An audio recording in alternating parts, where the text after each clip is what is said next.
I need to know everything, who and the what and the where, I need everything. Artlist Trust me, I hear what you're saying, but act like it's new what you're telling me.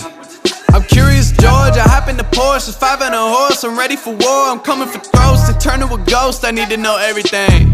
Now you be surprised at the info you get is by letting them talk, so I'm letting them talk. Gotta keep quiet, maneuver and silence the...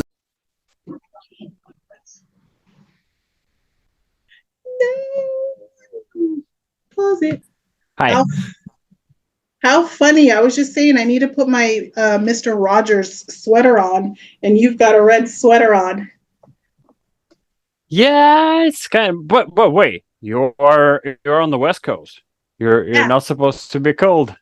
No, it's cold in my house because it's hot outside. Okay. Yeah, I'm a weirdo. Yeah.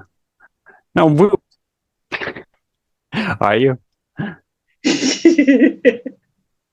Yeah. So, tell me where you're in Ontario? Yes.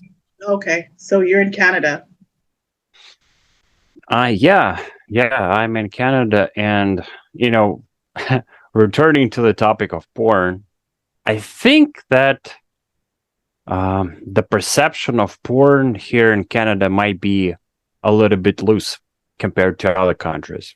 Let's say more traditional countries, because I come from Russia. I migrated to Canada almost 4 years ago.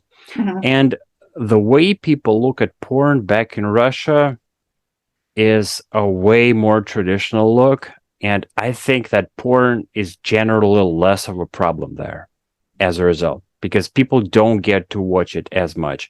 And I think there is more control over porn back in Russia. And I think that's helpful. So this raises a pretty interesting question, maybe a philosophical question. So first of all, when do you think it's really okay for people to start watching porn?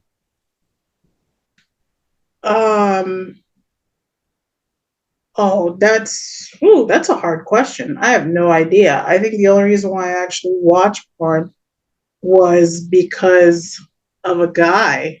Not that I was just like, ooh, let me pull up some porn. And then it's like after a while, then you get that feeling where you're like, I feel it, but then for a female, we really don't get excited.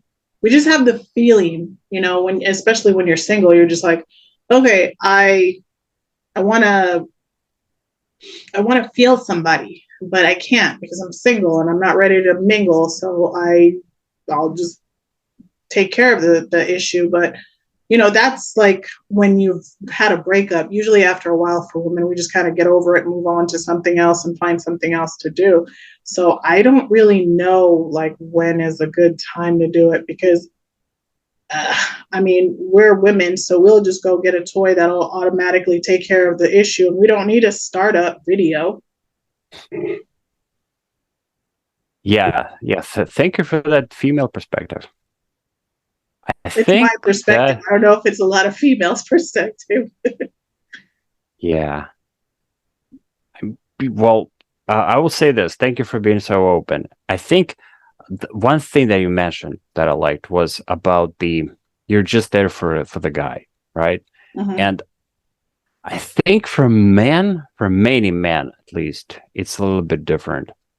They like the whole experience, because and that's why it's like they replace. So when a woman watches porn, she doesn't get that much excited. So yeah, there is some excitement, but she's not making a big deal out of it. That's why there was this big study that showed that watching porn is actually quite good for women compared to men, because when men are in the same situation, they watch porn, they decrease the feeling of sexual competence, they decrease their sexual performance, and they watch porn for the feeling of newness that it gives them, even let's say when they are in a relationship. They want something new, so they go to porn. And they don't. So that's why there are so many different genres of porn, including really, really dog genres. That's most all of them are catering to men, to all kinds of fetishes out there. And for a woman, it's less, it's less frequent to have a fetish, because for women, things like intimacy, the feeling of connection, the feeling of really loving and giving yourself fully to your partner, these things are way more important. That's why women don't get addicted to porn. And, to answer my own question, I think that 18 years old is the smallest age where people should be allowed to watch porn, because until that time, I don't think we, like, take myself. I never had, before that time, I did not have, let's say, protection mechanism built into me, developed to a point where it would tell me, stop. I mean, see that you are wasting your time. You are wasting your energy. You're feeling shameful. You're pushing yourself into depression, and you're not supposed to feel like this. I did not have that awareness at that time. So what I'm pushing on now is that we need to make porn, let's say, available to people who can't be aware of how it makes them feel, because otherwise they don't. A lot of guys reach out to me and they tell me, wow, I didn't realize that porn addiction was a problem until I actually watched your video. And so thank you for giving this education. And I totally get them, because when I was 14 and I started my porn journey, quote unquote, I just didn't know any better. I was horny, so I thought that this would be quite a good replacement for my sex. And I know, like, at the same time, that when we actually ban something, we increase the desire for it. So let's say when we say to a kid that you're not supposed to watch porn, he's gonna go rebellious on us and just nah. I need to watch this now. Maybe I didn't want to do it before, but now I want to do it for sure. Yeah. But with that said, let's say we as society, we ban drugs, for example. We ban psychedelics like ayahuasca and MDMT, all those kinds of things. I think because they're supposedly addictive. And I think that we should be more strict with porn. That's what I think. Just based on the dangers, like the real dangers that I see for many people who get really addicted to porn. Yeah, that's true, because I was on I think one of those Podmatch pages, and I clicked over to something, and then I saw someone's page, and then it's a video. They posted a video, but all you see is the fact that it's like a porno, like somebody's in the bushes and a couple or whatever. And I'm like, how is Facebook allowing this to be on there? And I remember that I was just like, I got banned from Instagram because I was trying to combine, or I had my personal account and then I was trying to make my Instagram account, but I didn't realize I was supposed to make my Instagram a business account. So they blocked me because I created 2 accounts. So basically, I just didn't realize the one should have been a business and the other one should have been personal. But I made actually both of them personal. So I didn't know that. And I'm still fighting to get my personal page back. But I'm like curious, because Facebook and Instagram are both the same owners. And how are they allowing this to be on there, but yet they're automatically dinged me because they thought I was trying to get more likes. And I was like, no, I'm trying to create a business profile. So, but yet they have porno on there, and I was just like, this is crazy. I don't even know if it's porno because I wouldn't click on it, because if you scroll down, it's the same video, and I think it's some sort of like spam or something that they create. So if whoever's horny can click on it, and all of a sudden you have some sort of virus on your computer, or they're spying into your world or something like that. So This is so true. Thank you for saying that. Just this week, a guy reached out to me, actually a 17-year-old kid, can you believe? And he told me this. He accidentally clicked one of those clickbaity things, and he saw some pornography. And he felt like this was the first time he actually faced it in his life. And he didn't know what to make of it because he felt horny. He wanted to go back to it. But he felt that this was wrong. But so what he did to overcome that, like those fantasies that were like those memories of those pornographic images, is that he tried to get more engaged with his family, to keep himself busy. And this is something that really, really works.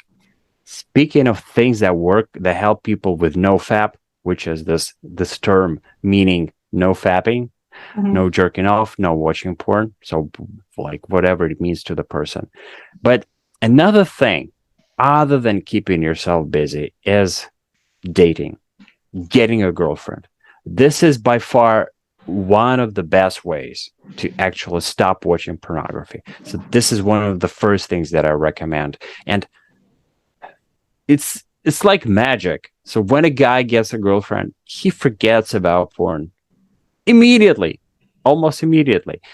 Even though this won't last forever, of course, because the newness that he feels, that exciting feeling, is going to go away. But that's not the point. I mean, at this point, he'll see that he doesn't need porn, really. So, let me ask you this. What do you think, let's say, thinking of your 9-year-old son? Uh-oh. I mean, he not that he's supposed to date, but let's say 6 or 7 or 8 or 9 years forward. Mm-hmm. Do you think it's going to be more challenging for him to date compared to when you started dating, and why? Well, right now my oldest, because I have 3 kids, so I have twins, twin boys. Lucky for me, I have boys, huh?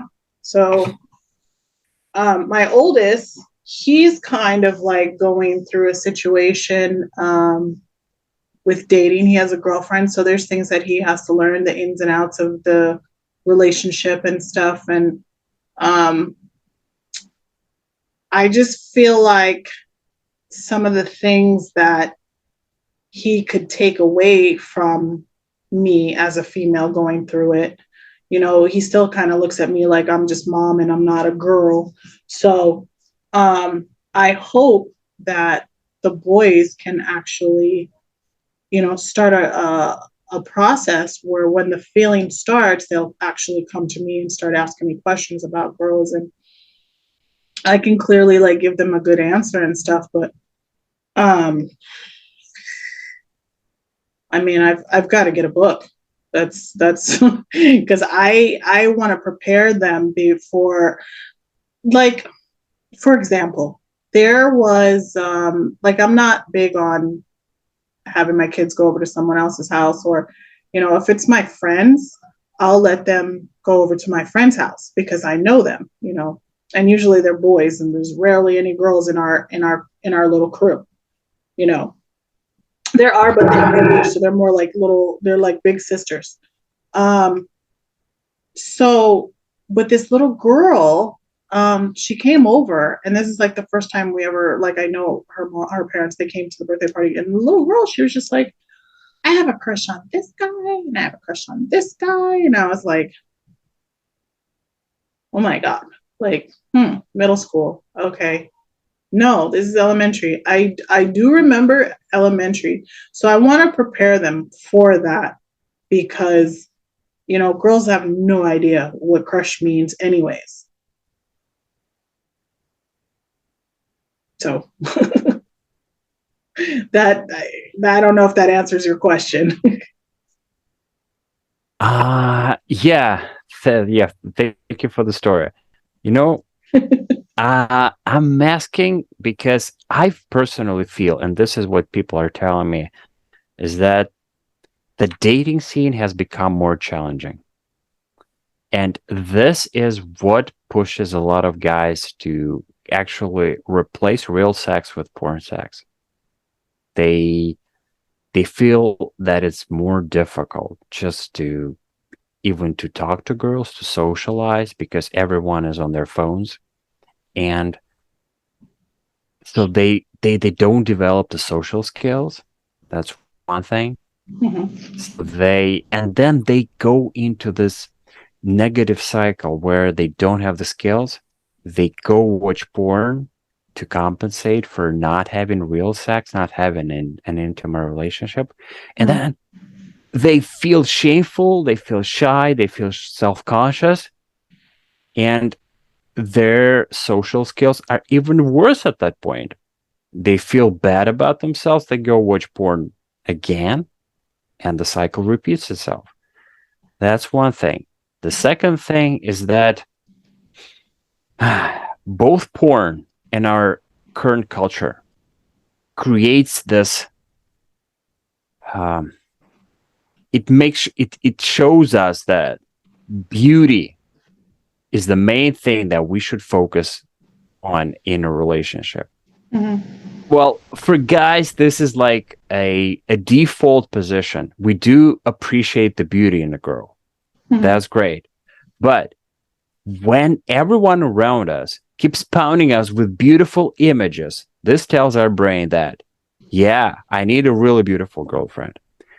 And then we go and look for that girlfriend, for the beautiful girl. But because everyone is now looking for her, because everyone has the notion, yeah, I have to get a beautiful girlfriend. Then the competition for those beautiful ladies, it becomes really, really challenging. It's difficult to get a girlfriend like that. So then a guy goes, or maybe he starts to date a girl like this, but he realizes that beauty is only a facade.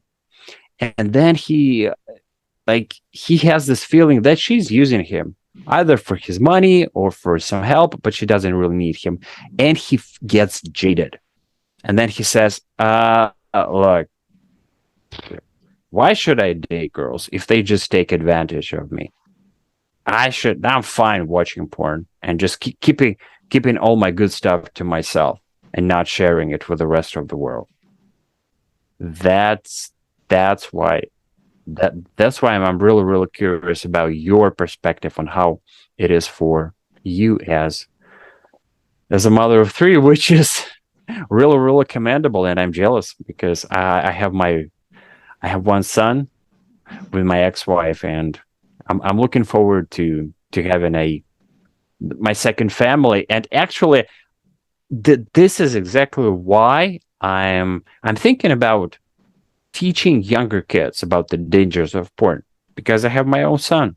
And I will say this, I feel that I sort of created a little bit of a legacy for myself, because what I did is I created a pretty popular website, a few videos that people watch and say that they're very helpful. And I feel that if my son or someone else gets this information early on, that might save them years. And this is pretty inspiring. Just as it is inspiring to see people who were able to quit watching porn and now they realize how great life feels without this kind of a huge overstimulation.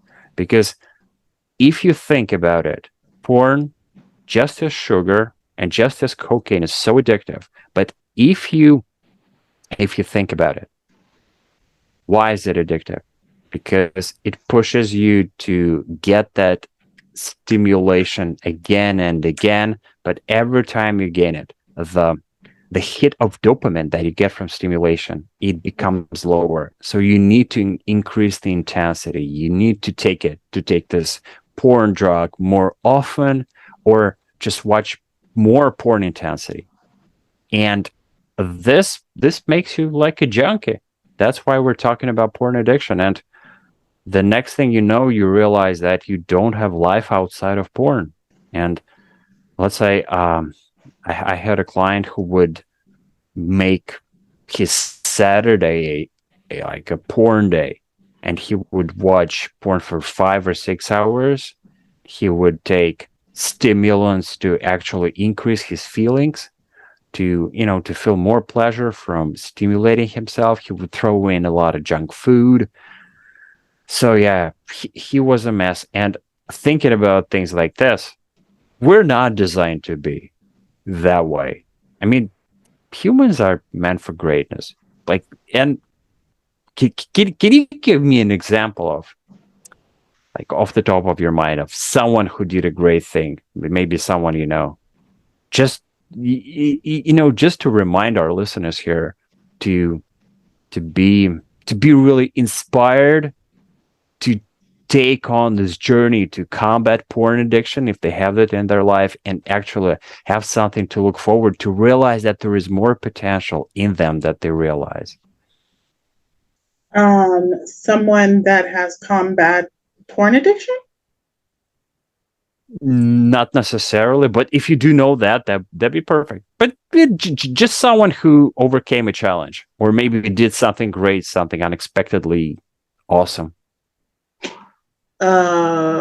Well, I met an old friend that I was curious about what his journey was like. And, he was like traveling all over the world and doing different things. I mean, I don't really know him that well, so I wouldn't know for sure if he combats porn himself. So, but I just think the things that he does, I would assume that he really rarely ever has time to do all of that. I mean, I really couldn't even think of like someone that has, I know people that overcome drug abuse. I've met people with that, being in healthcare, and that was a very challenging road for them because they went through so many ups, downs, and it's like recovery. And then they relapsed a couple times. So, for them to come back up on that ladder again once they fell is a big step. So, yeah, but as far as anybody that has to deal with that porn addiction, rarely do I ever meet anyone like that. I mean, I've met people who don't even know that they have a porn addiction, and it got to the point where they don't, sorry, my kids, they don't know that, oh no, their addiction got as bad as they started dabbling into all the other kind of pornography, like bestiality and all this other stuff. I'm just like, are you really watching this? He's like, well, I just happened to be on the website and, or a porn website, which led to another website. And I was just like, yeah, this is where they call the cross addiction comes in, where you're like, okay, how they say like certain things are gateway drugs. Okay, you're sitting there at a party and you're drinking and your friends are like, hey, you want to do a line or something? And then you went from drinking to doing a line, and then all of a sudden you're doing shrooms. So this is like the similar thing. And, so I don't think a lot of people realize that they do it, because like you said, some people actually, or some men, they actually get a girlfriend, and all the pornography thing kind of stops because they feel like they're what is it, a cessation. I mean, they got their drug now. They kind of on a different cross addiction now. Now it's the girlfriend. Um, so they really haven't fulfilled, you know, the mindset for this relationship. But yeah, that's pretty much the only people that I've actually known. Mm. I mean, I could talk about women overcoming a lot of stuff. Like us, like all my friends, we have overcome bad relationships. We have, you know, build businesses. We've gotten newer cars. I could talk about all that, but as far as like the men, like that's about it. Perfect. Actually, this is what I ask you about. I mean, you're doing an amazing job with your podcast. A lot of great guests, very interesting episodes. You're going to promote your podcast very soon. Mm-hmm. And it takes a lot of work, editing, uploading, promotion, and so on. And this is something that most people will never do because it would seem to them like an unsurmountable challenge. But you do it. Tell me about this. Inspire us, please. Well, I mean, you have to be fabulous too. I mean, I'm working on that part as well. So let's not forget about editing and all that. The fabulousness part has to come in. But I guess because I've always had that ability to do these things because I self-taught myself to the point where I became an administrative assistant because I taught myself Microsoft. And I got a computer when I was 19 years old. My mom bought me one because I told her we had a bet. She said, if you graduated high school, I'm going to buy you a computer. She tried to renege on her bet. And I was like, nope, I graduated high school. You have to get me a computer. So the computer, I started learning all the things that came along with the Windows software. And so there was a movie maker on there and I would just create movies and do all kinds of stuff with that. So all of the podcasting stuff came easy and I was surprised how easy all this stuff was.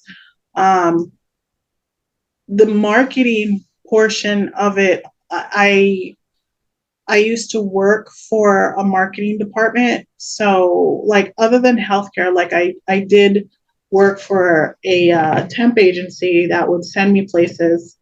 And because I needed a break from healthcare, sometimes it gets depressing. So I would definitely needed a break. And I got with the temp agency. I worked as administrative assistant because I had that background, and I worked in a marketing department for, at the time, I guess it was Time Warner Cable. And I learned so much about marketing. And I just remember the marketing director telling me, she's like, we were just having a conversation and this just stuck to me. And she's like, you could submit all of your information to 100 people and 5 people respond. And she's like, that's okay, because you're going to submit to another 100 people and then 5, and then it starts to grow. And then once all those people or those 10 people respond with other people or bring in other people, then you have those people that didn't respond are now going to respond because everybody else is responding to it, because it's just human nature to be like Mike, So from that, I actually just took on to it. It started off with like 4 people on this podcast, and then people just kind of dwindled off because they were like, I can't do this. I don't have enough time. And so when my stick to itness was just like, you know what, it's easy. I already know the editing. Let me just do it. And just, and at this point in time, when everybody was falling off, was around the time that I started monetizing.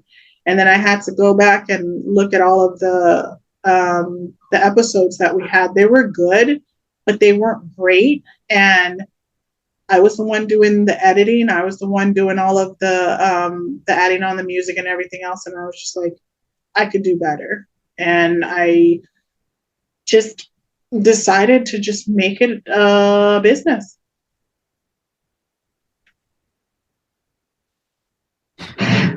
Okay. Yeah. Did I answer Thank you your for sharing. question? Sometimes I go I off mean, the topic. I mean, your journey with the podcast and like with you develop the marketing skills and the video editing skills, and then you use them consistently. And also, I love how you mentioned your stick to itness. That's, I mean, like this, this is what we human beings are designed to be. We are supposed to find what we like, develop that as a skill, help other people with that, inspire other people with that, and that's how we propel the entire society. That's how we develop. That's how evolution happens. And look, and so when it comes to porn, if someone is watching it, they are actually defying the evolution itself, because this is not what the sexual desire is designed for. It pushes us to be better. It pushes us to procreate, not to get attracted by, all those online images. And I also, by the way, funny enough, I also got a computer as a present for my parents when I finished high school.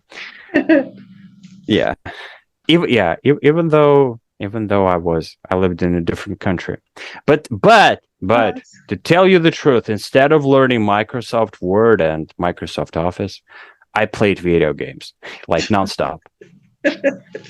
Yeah, and my parents were so disappointed because they thought that by buying me this computer, I would, just dive into programming, editing, all this productive stuff.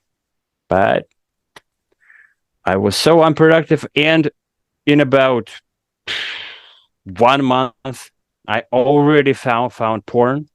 There was no internet back then available to me, so I found porn on a CD, and I started watching it on my brand new computer.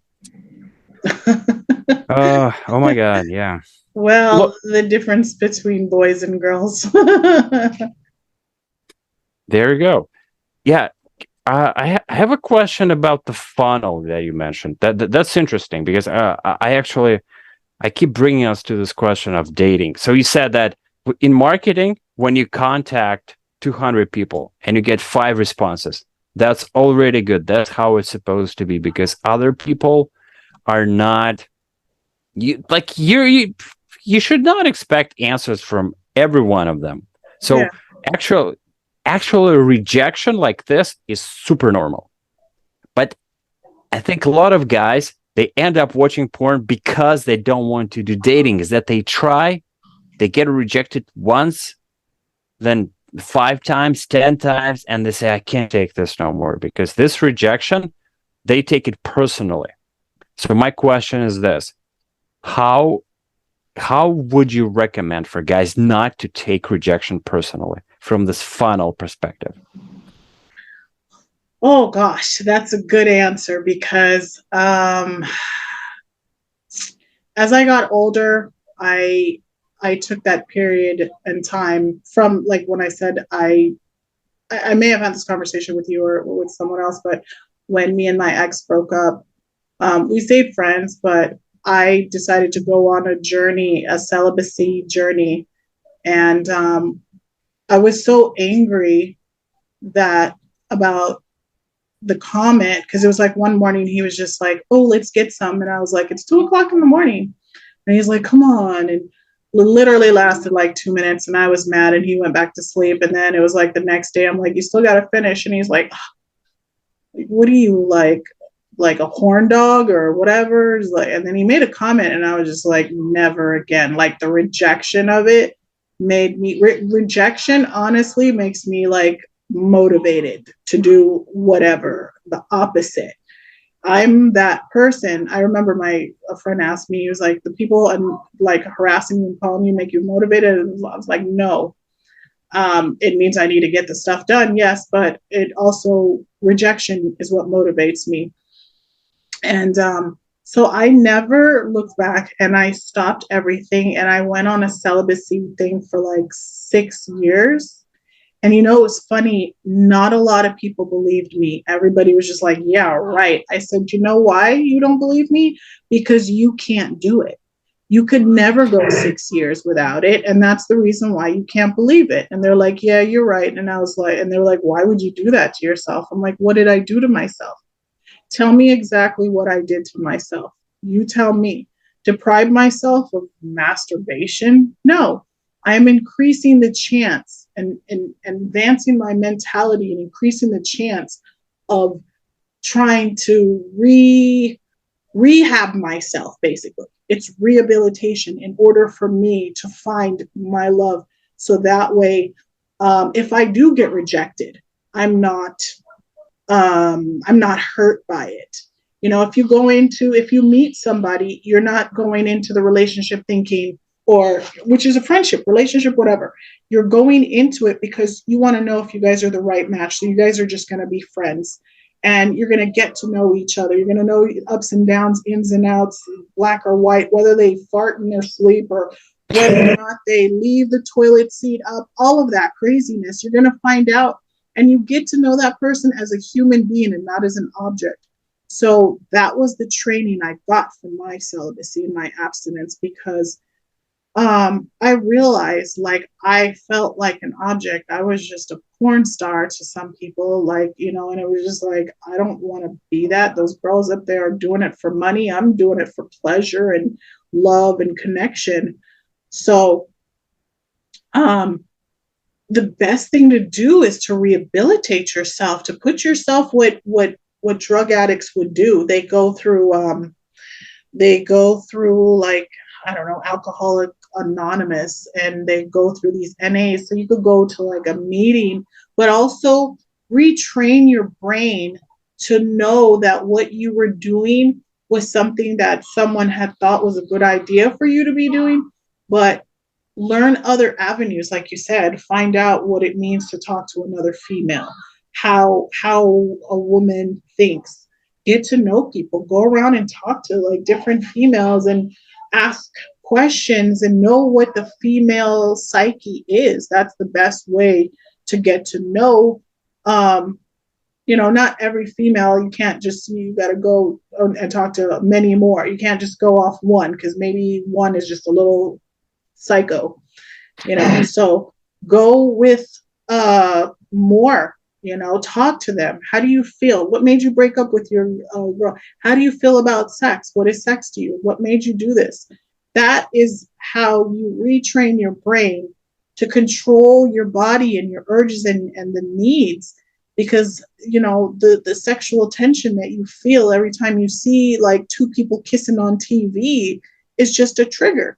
Like, I can watch two people kiss on TV, and it's like, for my kids, when they see it, they're like, oh no, like, for other people, like, it's a trigger for them. They're like, oh, I'm horny. Like, why is that making you horny?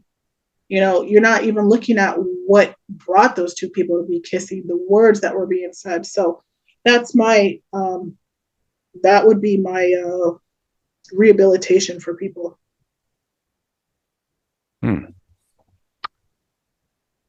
Okay, that's very helpful. Well, what else did you learn about yourself in those 6 years of celibacy? I learned patience. I learned that it's not always good to jump into a relationship so quickly. As females, we do it. We jump into relationships, so our mind's already walking down the aisle. We've already had kids with them. We're already like,